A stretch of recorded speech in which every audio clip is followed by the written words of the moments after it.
খলাকাল ইনসান আল্লামাহুল বায়ান। রহমান হলেন তিনি, কোরআন শিক্ষা দিলেন যিনি, মানুষ সৃষ্টি করলেন যিনি, বয়ান শিক্ষা দিলেন যিনি। নবীজি বলেন, খায়রুকুম মান তাআল্লামাল কুরআন ওয়া আল্লামা। জমিনের মধ্যে যারা কোরআন শিখবে, অন্যকে কোরআনুল কারীম শিক্ষা প্রদান করবে, তাদের মতো দামি শ্রেষ্ঠ কেউ নাই। ডাইরেক্ট কোরআন শিখা, আলিফ বা তা সা শিখাইতেছি, এটাও শ্রেষ্ঠ। আবার আমরা যারা ব্যাখ্যা শিখাইতেছি বয়ানের দ্বারা, এটাও সেই শ্রেষ্ঠ মজলিস। আবার কোরআন বুঝার জন্য আমরা অন্য কিতাব পড়ি 16 বছর, 15 বছর, 20 বছর, এগুলো এই জন্য এদেরকে বলা হয় তালিবুল ইলম। আর তালিবুল ইলম যারা, আল্লাহর কোরআনের ইলম তালাশ করে যারা, এদের দাম কত? বলে এরা যখন জমিনে পদাচারণ করেন, এদের কদমের নিচে ফেরেশতারা নূরের পাখা বিছায় দেন।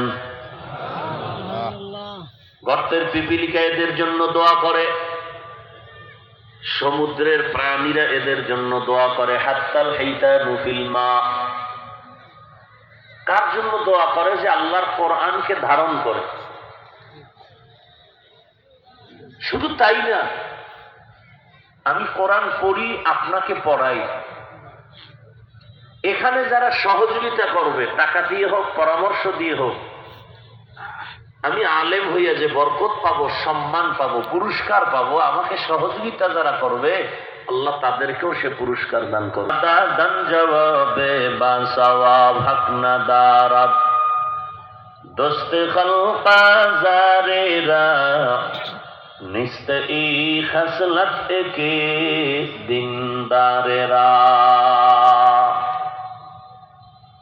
এই মজলিসটাও শ্রেষ্ঠ মজলিস।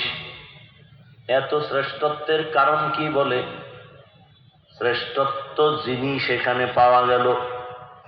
জমিনের মধ্যে দুইটা জিনিস বড় দামি, আল্লাহর দেওয়া কিতাব আর আল্লাহর দেওয়া ব্যক্তি। সমস্ত ব্যক্তিদের মধ্যে শ্রেষ্ঠ ব্যক্তি রহমাতুল লিল আলামিন, আর সমস্ত আল্লাহর দেওয়া কিতাবের মধ্যে শ্রেষ্ঠ কিতাব কুরআনুল কারীম। এখানে কোরআনের কথা হবে, এজন্য এই মজলিসের দাম। এখানে শ্রেষ্ঠ ব্যক্তি রহমতের নবীর আলোচনা হবে, এজন্য এই মজলিসের দাম। এখন এই মজলিসটা আল্লাহ মানুষ হবে সৃষ্টির শ্রেষ্ঠ জাতি। বানাবার আগেই সিদ্ধান্ত না, পরে? আগেই। দুনিয়াতে আল্লাহ মানুষ বানাবেন, পাঠাবেন। পাঠাবার আগে জমিনে আল্লাহ জিন জাতি পাঠাইলেন। আমাদের আসার আগে ফেরেশতা পাঠাইলেন। বলে আমাকে পশুর কোরবানি কবুল হয়ে যাবে। বাবা হইয়া নিজের কন্যার গলা টিপে মেরে ফেলে, কন্যা পছন্দ করে না, নারী সমাজের অভিশাপ। রহমতের নবী আয়েশা নারীর ইজ্জত দিছেন। আর ১৫০০ বছর পরে আমার দেশের কিছু অভোলা নারী, আমাদের কিছু দেশের নারীরা রাস্তায় বের হয়ে গেছে, স্লোগান দেয় ইসলাম নারীর অধিকার দেয় নাই। আর এদের সাথে কিছু লম্পটের বাচ্চারা তাল মিলায়। আল্লাহর জাতের কসম, ইসলাম সারা নারীর অধিকার সম্মান কেউ দেয় নাই। সব ধর্মে নারীর উপরে জুলুম। হিন্দু ধর্মের কিতাব খোলো, নারীর উপরে জুলুম। খ্রিস্টানদের কিতাব খুলো, নারীর উপরে জুলুম। বৌদ্ধদের কিতাব খুলো, নারীর উপরে জুলুম। একমাত্র নারীর সম্মান আর ইজ্জত দিছে কে? ইসলাম। এটা বুঝার মেধা নাই, কারণ মেধা তো এমনিই নারীদের পুরুষের তুলনায় অর্ধেক। এরপরে যদি ঠিক মতো আল্লাহর হুকুম না মানে, নাপাক খায়, নাপাক ভাবে চলে, তো মেধা বাকিটাও শেষ। আল্লাহ হেদায়াত দান করুন। ভাইরা আমার, নারী স্বাধীনতা নামে সব অশ্লীলতা। দুনিয়ার মানুষ, তুমি এমন একটা ছিদ্র নাই যেখানে তুমি আলাদা নারীর কিছু বাড়াবা, সব আল্লাহ সমস্যা। রসুলকে শেষ নবী মানে না, রসুলের গালি দেয়, এর কোনো বিচার নাই। সমস্যা কোথায়? সমস্যা আপনাদের মধ্যে। তাহলে কোনো পাওয়ারওয়ালা নারীর উপরে ধর্ষণের জুলুম করতে পারত না। আপনারা আবার ভোটের আগে পাইবেন না বরকত? আগের রাত্রে তাহাজ্জুদের টাইমে বসতে আসবে, গণনা করে দেখেন মন থেকে ওই তার শ্রেষ্ঠ জ্ঞান। মাদ্রাসায় যে আর একজনে সালাম দেয় খুব স্টাইল করে, মাদ্রাসায় ঢুইকা হুজুরের দেখা সালাম দিছে, আসসালামু আলাইকুম। মুশরিকরা পাইছে সুযোগ, এই আব্দুল্লাহর ছেলে, এতদিন এক আল্লাহর কথা বলছো, এখন আবার রহমানের কথা কেন বলো? তোমার আল্লাহ দুইজনই? কয় না।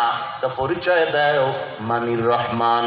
রহমানকে আল্লাহ নবী বলেন জবাবের অপেক্ষায় থাকো। আল্লাহ পাক রহমানের পরিচয় দিয়া আর রহমান দিয়া পাঠায় দিলেন নবী, আপনি জানায় দেন রহমানকে। রহমান হলেন তিনি, কোরআন শিখাইলেন যিনি, মানুষ বানাইলেন। গুনাহ করলে শখ মিটবে, আর কত রাত্র পার্কে পার্কে গেলে তোর শখ মিটবে, আর কতবার দাড়ি কাটলে শখ মিটবে, আর কতবার নামাজ ছাড়লে শখ মিটবে বল, এবং কতদিন হায়াত আছে তাও বল। এমন একটা দিন নেই গাড়ির নিচে যুবকের লাশ দেখি না, এমন একটা দিন নেই পানির নিচে যুবকের লাশ দেখা যায় না, এমন একটা দিন নেই যে ঘুমের বিছানায় যুবকের লাশ পাওয়া যায় না। কয়দিন তুমি আজকে ভালো, কালকে হতে পারো হসপিটালের রুগী। বাইক আর চূড়ান্ত মরণাস্ত্র মোবাইল। মোবাইলে তোর শরীর, তোর যৌবন, তোর জীবন, তোর চরিত্র সব ধ্বংস মোবাইল। আর তোকে ডাইরেক্ট আজরাইলের হাতে দ্রুত গতিতে তুলে দিবে বাইক। সত্য কথা স্বীকার কর। তাহলে তোর মরণের হায়াতের গ্যারান্টি নাই, কারণ তুই নিজেই ছুরি হাতে নিয়ে চলতেছ, অজান্তে ছুরি গলায় ঢুকে যাবে, তুই মরে যাবি। মরা যুবকরা দেখো তো বাংলাদেশে বাসের নিচে ট্রাক অ্যাক্সিডেন্ট গড়ে হিসাব করে দেখো তো, বেশি মানুষ মরে বাইক না ট্রাক না বাস? তো তোমার মরণের ভয় যদি থাকে তুমি এর পিছনে দৌড়াও কেন?